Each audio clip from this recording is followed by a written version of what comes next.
পাগলের মতো ভালোবাসি মাকে, কিন্তু দুঃখ একটাই, সে মায়ের সাথে একটা ছবি তোলা নাই।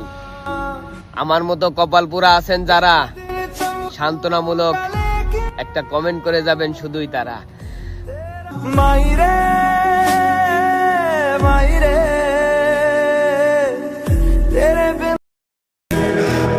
দেশে থাকতে মা তুমি বলতা তুই তোর জীবনও কোনো কিছু করতে পারবি না।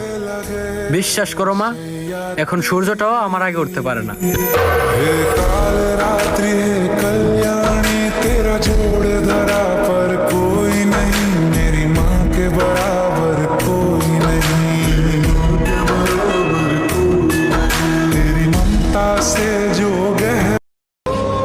সময় বদলে গেছে, দায়িত্ব বড় হয়ে গেছে।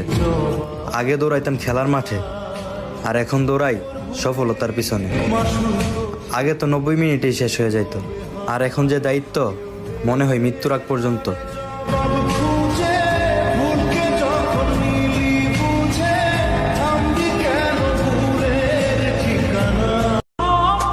কত বকা খাইছি মা বাবার কাছে এই ফোন চালানোর জন্য, আর এই ফোন এখন হাতে না নিলে তাদের সাথে কথা বলতে পারি না।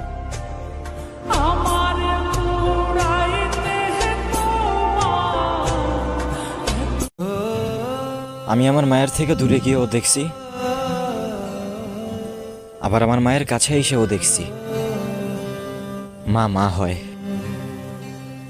মায়ের আলাদা কোনো রং হয় না।